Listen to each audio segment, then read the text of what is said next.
اعوذ باللہ من الشیطان الرجیم بسم اللہ الرحمن الرحیم۔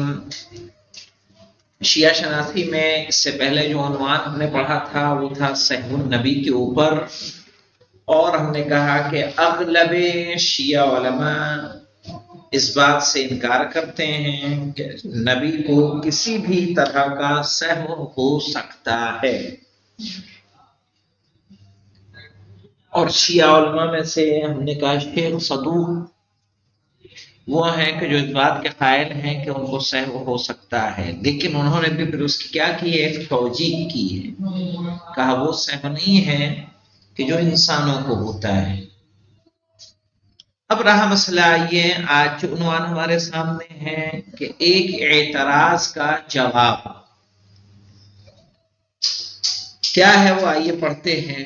کہہ رہے عصمت انبیاء کے باب میں، عصمت انبیاء کے باب میں عموماً ایک شبہہ یا اعتراض کیا جاتا ہے کہ قرآن کی آیات میں بعض انبیاء کی جانب گناہ کی نسبت دی گئی ہے، نیز بعض انبیاء خود کو گناہگار سمجھ کر بارگاہ الہی میں استغفار کیا کرتے تھے۔ جناب یوسف کا ہے کہ نہیں، جناب آدم کا ہے۔ یہ اعتراض صرف نبوت سے ہی مخصوص نہیں ہے، بلکہ ائمہ طاہرین علیہ السلام کی عصمت کے بارے میں بھی یہی اعتراض کیا جاتا ہے، اس لیے کہ یہ مقدس ہستیاں بھی بارگاہ خداوندی میں خود کو گناہگار سمجھ کر طلب مغفرت کرتی تھیں۔ یعنی یہ کہ جب ان سے غلطی نہیں ہوئی، ہم اگر استغفر اللہ کہہ رہے ہیں تو اس کا مطلب یہ ہے کہ ہم نے کیا کیا ہے، گناہ کیا تھا، اس لیے ہم استغفار کر رہے ہیں۔ جب ان لوگوں نے استغفار کیا ہے تو اس استغفار کا مطلب کیا ہے؟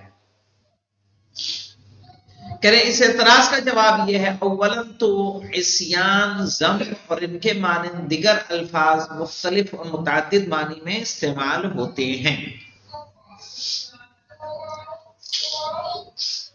پہلی بات کیا، عصیان، ذنب اور اس جیسے دوسرے الفاظ ان کے معنی ایک نہیں ہیں کہ ذنب مانے گناہ، عصیانی نافرمانی، صحیح ہے؟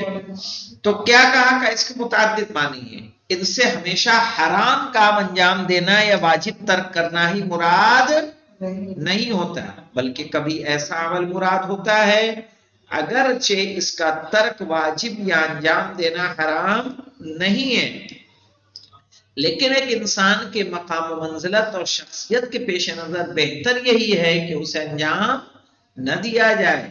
ایسا کام معصیت کے مخصوص معنی کا مصداق نہیں ہے، بلکہ ترک اولا کا مصداق ہے، یعنی کرنا اس چیز کو واجب نہیں ہے، چھوڑنا حرام بھی نہیں ہے، لیکن نبی کی شایع نشان نہیں ہے کہ وہ کام انجام دے، تو اس نے اولویت کو ترک کیا ہے، نہ کہ کسی معصیت کو انجام دیا ہے۔ دوسری بات یہ ہے کہ انسان راہ عبادت میں کتنی ہی صحیح کیوں نہ کر لے، خطا و عصیان سے خود کو کتنا ہی دور کیوں نہ رکھے، اس کے پاس جو کچھ ہے وہ سب خدا کی نعمتیں اور عنایت ہیں۔ کیا مطلب؟ آپ نے کتنی بھی کوشش کی، کتنا ہی اپنے آپ کو گناہوں سے بچا لیا، اس کے باوجود جو کچھ یا جو نعمتیں، جو کچھ آپ کے پاس ہے، صحت ہے تو وہ خدا کی ہے، دولت ہے تو وہ خدا کی دی ہوئی ہے، آنکھیں، ہاتھ، پیر ہے، سلامت ہے تو یہ خدا کی جانب سے ہے۔ لہذا انسان جب مکمل طریقے سے اس حقیقت کو درک کرے گا تو اس کا یہ احساس پختہ ہوتا چلا جائے گا۔ صحیح ہے کہ جب ہم اس کو جانے کہ نہیں یہ ہمارا ہاتھ سلامت ہے، یہی ہم کیا ہے بہتر کنڈیشن میں، ورنہ آپ جائیے دیکھیے ان لوگوں کو کہ جن کے ہاتھ نہیں، جن کے پیر نہیں، جو جسمانی طور پہ سلامت نہیں، اپاہج ہیں خدا نہ خواستہ۔ آج ہمیں دولت کا شکوہ ہے کہ ہمارے پاس دولت نہیں ہے، ہمارے پاس شہرت نہیں ہے، ہمارے پاس جاہ نہیں ہے، صحیح ہے، لیکن جسم صحیح و سالم ہے، یہ کیا کم بڑی دولت ہے، لیکن انسان اس کی طرف متوجہ نہیں ہوتا. وہ دیکھتا ہے، یہ طبیعت انسان ہے، وہ دیکھتا ہے جو اس کے پاس نہیں ہوتا، وہ نہیں دیکھتا جو اس کے پاس ہوتا ہے. سمجھ رہے ہیں؟ اور یہ کب جب ہم دوسروں کو دیکھیں گے تب ہمیں احساس ہو جائے گا کہ ہم کتنے خوشحال ہیں، وہ کتنا پریشان ہے. وہ کسی بھی صورت خدا کی کما حق عبادت نہیں کر سکتا. یہ الٹا نہیں سکتا کیسے؟ وہ کتنا خوشحال ہے، کتنا نہیں. تو وکاس دیوکرتی کی ایک ویڈیو دیکھ رہا تھا، وہ اپنے یہاں بھی کہا گیا ہے تربیت نفس کے لیے کہ بہت زیادہ پریشان ہو تو بہت زیادہ پریشان ہو تو ٹراما سینٹر چلے جانا. ٹراما سینٹر ایمرجنسی سینٹر کو کہتے ہیں جہاں ایکسیڈنٹل کیسز لائے جاتے ہیں، یعنی جن کا ایکسیڈنٹ ہو جاتا ہے سڑکوں پر. ہاں، بڑے سینٹر جو ہوتے ہیں، جیسے لکھنؤ میں ہے ٹراما سینٹر، میں نے دیکھا ہے میڈیکل کالج میں. تو کہا جب بہت زیادہ تمہیں لگے کہ تم پریشان ہو تو کہاں چلے جاؤ؟ ٹراما سینٹر چلے جاؤ، وہاں تم سے زیادہ پریشان لوگ مل جائیں گے. تو اس نے کسی کو گولی لگی ہے، کسی کی ہتھوڑی باہر ہے، کسی کا پیر کٹا ہے، صحیح ہے. تو نہیں، انسان نفسیاتی طور پر خود کو اپنے کو کیا سمجھتا ہے؟ ارے میں تو بہت پریشان ہوں ببوا. ہمارا کوئی دھیان رکھنے والا نہیں ہے، صحیح، کھانے کو بھی نہیں تو پینے کو بھی نہیں تو اس کو بھی نہیں تو اس کو بھی نہیں. لیکن کیا ہے، ہم وہی نکانا. لیکن اگر انسان اگر اچھا خاصا ہے، کھانے کو ایک ٹائم کا نہیں، 2 ٹائم کا نہیں چلے گا، اس کو کوئی علت تو نہیں ہے، تو یہ شکر کا مقام ہے کہ نہیں ہے؟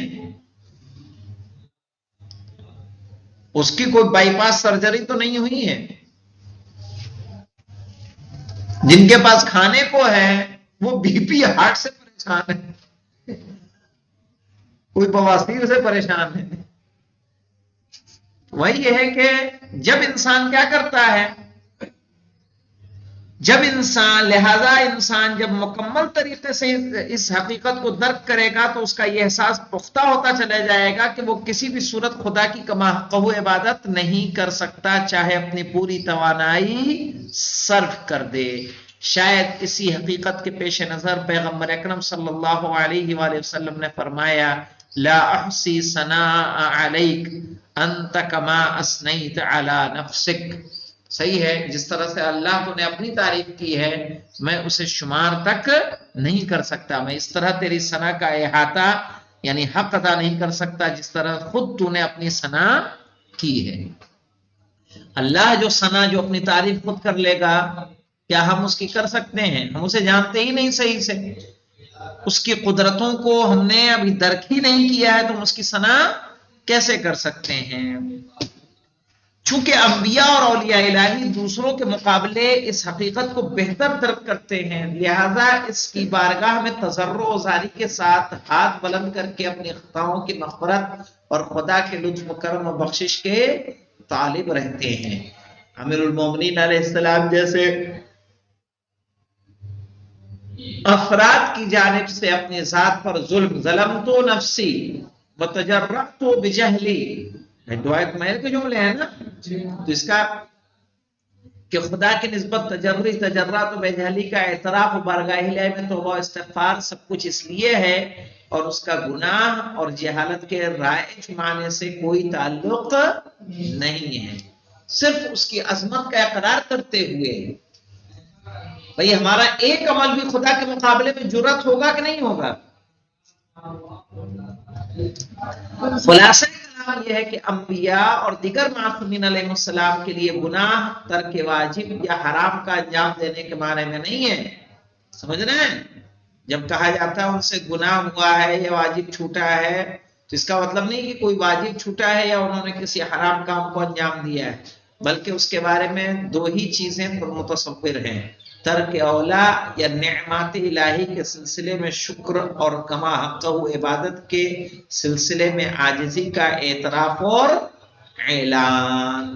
وہ استغفار کر رہے ہیں تو کس لیے کر رہے ہیں؟ یا تو ان سے ترک اولا ہوا ہے، یا نعمات پروردگار کا وہ کیا کر رہے ہیں؟ شکریہ ادا کر رہے ہیں۔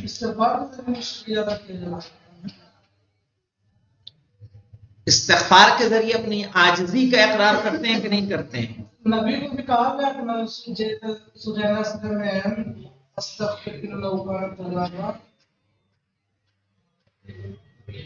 قرآن میں اذا جاء نصر اللہ والفتح ورأيت الناس يدخلون في دين الله افواجا فسبح بحمد ربك واستغفر انه كان توابا۔ حکم ہے، کیوں حکم ہے؟ اذا جاء نصر اللہ، جب آپ کو اللہ کی مدد مل جائے، وہ نعمت ہے یا نہیں ہے؟ والفتح، اور آپ کو کیا مل جائے؟ کامیابی مل جائے۔ فصلی لربک وانحر، یہ کون سی سورہ ہے؟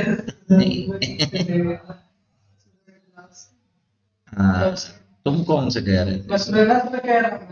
نصر، اذا جاء نصر اللہ والفتح ورأيت الناس يدخلون في دين الله افواجا فسبح بحمد ربك واستغفره انه كان توابا۔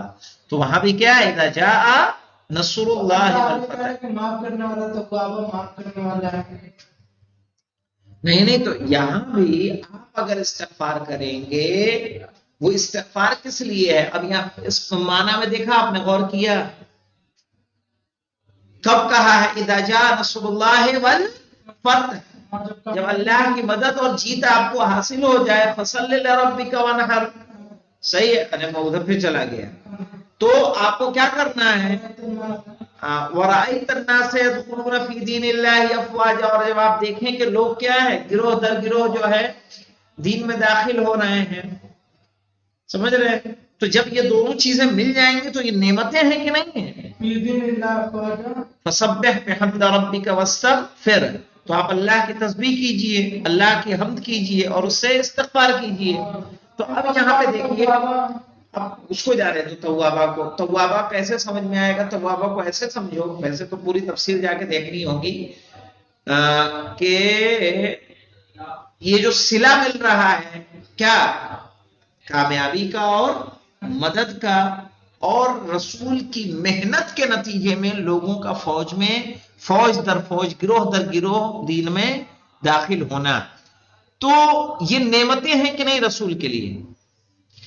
نعمتیں تو ہیں، اور جگہ پہ تو اور بھی تو نعمتیں سب کچھ تھی، تو مگر ادھر نہیں کہا، یہیں پر کیوں کہا؟ اس لیے کہ اس سے بڑی نعمت ہے، سب سے بڑی۔ کتنے انبیاء ہیں یار، انہوں نے، جناب نوح نے کتنے سال وہ کیے ہیں؟ 80 لوگ ہیں، کتنے؟ 80۔ تو رسول سے کیوں کہا جا رہا فسبح وَرَأَيْتَ النَّاسَ يَدْخُلُونَ فِي دِينِ اللَّهِ أَفْوَاجًا، فوج در فوج لوگ داخل ہو رہے ہیں۔ تو یہ شکر کا مقام نہیں ہے مولانا؟ اور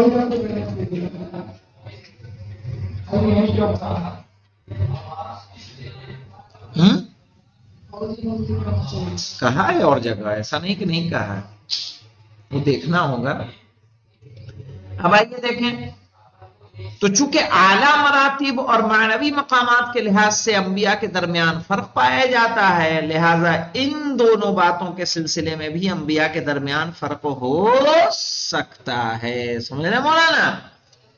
چونکہ ان کے مراتب مختلف ہیں، تو کہ تلک الرسل فضلنا بعضهم علی بعض، یہ تو رسولوں کی فضیلت کے حوالے سے جو رسول ہم نے بھیجے ہیں ان میں سے بعض کو بعض پر کیا دی ہے؟ فضیلت دی ہے۔ اسی بنیاد پر کہا گیا ہے کہ حسنات الابرار سیئات المقربین، یعنی ابرار کے نیک اعمال مقربین کے لیے برے اعمال شمار ہوتے ہیں۔ سید الشہداء حضرت امام حسن علیہ السلام کی دعائے عرفہ کا جملہ ہے، یا من البس اولیاءہ ملابس حیبتہ، کہ اے وہ خدا کہ جس نے اپنے اولیاء کو اپنی ہیبت کا لباس پہنا دیا ہے، فقاموا بین یدیہ مستغفرین، تو ہیبت خدا کی وجہ سے استغفار کرتے ہوئے اس کی بارگاہ میں وہ قیام کر رہے ہیں. یعنی اے وہ جس نے اولیاء کو اپنی ہیبت سے اس طرح متاثر کر دیا کہ اس کے سامنے استغفار کرتے ہوئے حاضر ہوتے ہیں.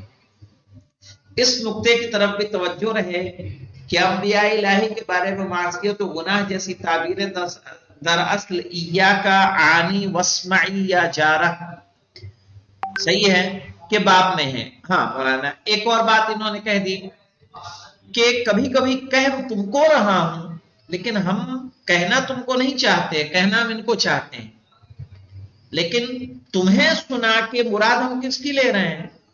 ان کی لے رہے ہیں. انبیاء کا استغفار، اولیاء کا استغفار، ائمہ کا استغفار ہے، استغفار ان کے لیے، لیکن کس لیے ہے؟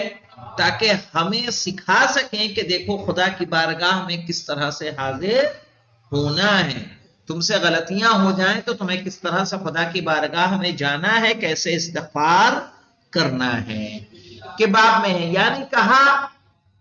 یعنی کہا کسی کے بارے میں جا رہا ہے لیکن مقصود کسی اور کو متوجہ کرنا ہے. امت پیغمبر میں سے کسی فرد سے کوئی معصیت یا گناہ سرزد ہوا، خدا نے پیغمبر کو مخاطب کیا لیکن مقصود دوسرے افراد تھے.